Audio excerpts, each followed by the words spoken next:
L'inégalité, quand la loi est violée, elle devient, quand les concepts sont volés, ils sont violés, ça devient illégitime.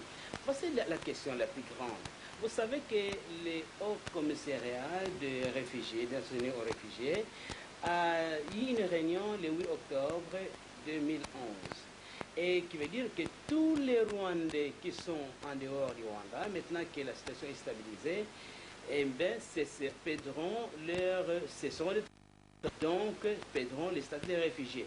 Ce qui veut dire que dans tous ces cafouillages, nous risquons d'avoir des milliers de Rwandais qui deviendront Congolais et qui peuvent avoir des cartes d'électeurs. Alors, comment auront-ils des cartes? Mais parce que nous ne savons pas, nous n'avons pas eu la chance. C'est justement là la question, c'est là la pomme de discorde. Nous voulons savoir, mais c'est pourquoi les 60 jours sont importants.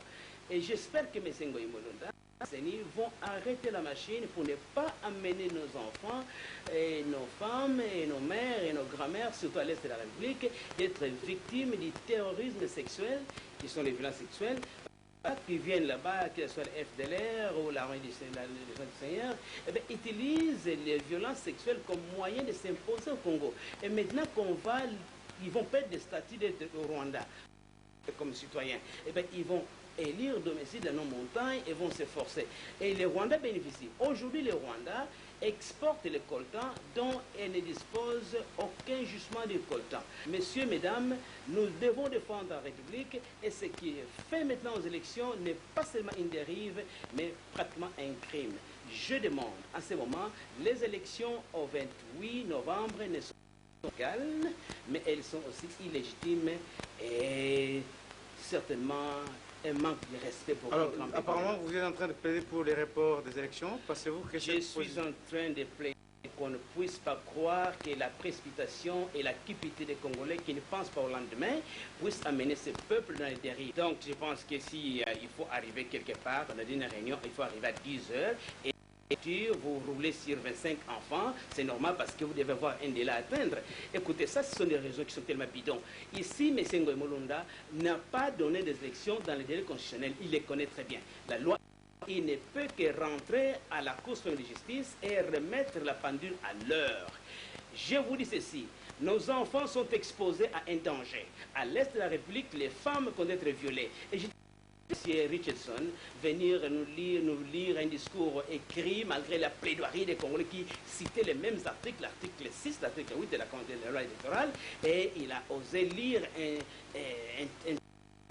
bien, justement, il n'a pas compris la ténacité. Ici, les Congolais doivent comprendre que nous ne défendons pas seulement les élections. Ce n'est pas les fauteuils présidentiels qui nous intéressent pour le moment. Mais nous voulons une paix durable, pas apaisée, mais des élections qui vont donner une paix durable. Les Congolais ont besoin de la vie, et de la liberté et de la poursuite du bonheur. Les conditions ne sont pas... Il n'est jamais trop tard de mieux faire. Vous savez, les photos qu'on avait de ces urnes-là étaient différentes des poubelles qu'on nous a montrées. Dans un pays où vous avez plus... Vous appelez ces urnes-là poubelles? J'ai des poubelles exactement comme ça. Vous voyez dans la ville, il y a des poubelles pareilles. Ce n'est pas ça que nous avons réussi comme les photos qu'on nous montre des choses. Ces choses-là ne sont même pas à mesure de garantir l'intégrité. Je connais qu'on va fermer avec des choses qu'on peut couper et remettre. Ce n'est pas ça. C'est compris d'inquiétude. J'étais déçu de voir que ces poubelles-là n'étaient pas à mesure de fabriquer au Congo, et moins encore en Afrique du Sud, et surtout pas en Allemagne. Il faut aller seulement en Chine, qu'on peut les faire. Mon Dieu, pourquoi on se moque de nous comme ça? J'étais déçu. Ces poubelles, être montrées devant la face du monde comme ce sont, voilà, les urnes. Nous avons tous vu les photos de ces urnes. Ce n'est pas ça qu'on a eu maintenant. Nous devons savoir, c'est pourquoi, vous savez qu'il est grave dans ces pays. Il y a la passation des marchés. Et nous ne savons pas comment il a fait passer les marchés ici. Je pense que nous devons auditer immédiatement, savoir ça coûtait combien, parce que ces poubelles-là, nous pouvons les avoir à Kinshasa facilement, et nos enfants peuvent et on peut trouver au-dessus facilement. Écoutez, je suis la personne qui avait amené dans ce pays la pétrochimie. Je connais que ces plastiques ne sont pas compliqués à faire. Donc j'étais à la fois insulté. Sécurité que ces poubelles vont nous donner pour garder nos bulletins de vote dans un pays où la fraude et la corruption est à l'ordre du jour. Messieurs, mesdames, nous sommes dans une dérive. Je demande que nous puissions l'essentiel de forcer M. Ngoï de comprendre qu'il n'est pas encore trop tard de bien faire. Et l'unique chose à faire maintenant, c'est de savoir qu'il y a peut-être 2 mois de campagne électorale, mais aller aux élections au 28. Est-ce que vous pensez que ça sera possible? Ont été engagés par les différents candidats et des partis politiques. Est-ce qu'ils vont revenir pour vous n'avez pas encore remarqué que les gens ne partent pas réellement en campagne, à part ceux qui ont la caisse de l'État.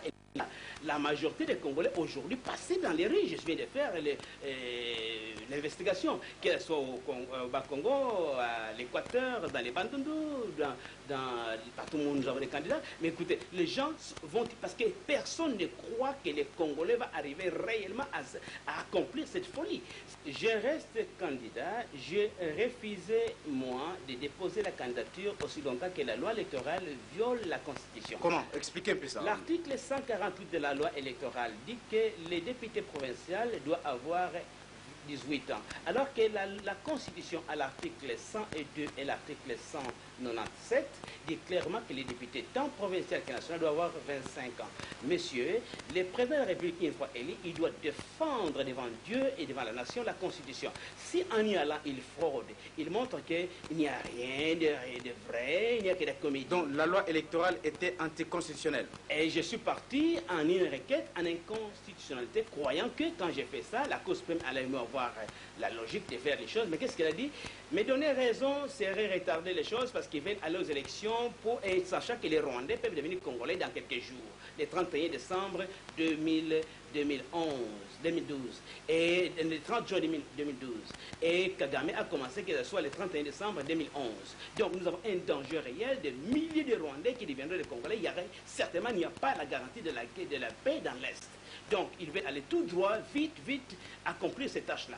Alors, je dis, je ne le ferai pas, arranger la loi, parce que quand les textes sont là, nous serons tous légaux. La présidence de la République doit respecter ces grands pays à nous pour lesquels nos ancêtres, nos pères sont morts. Mais je pense que la cupidité a élu domicile dans ce pays, que les gens n'ont plus de valeurs à défendre. Mais un président de la République doit avoir le sens des convictions et des valeurs. Et M. Nzita ne peut pas aller. Et je continue à demander à la Cour suprême de justice que j'attends toujours qu'elle arrive à la raison.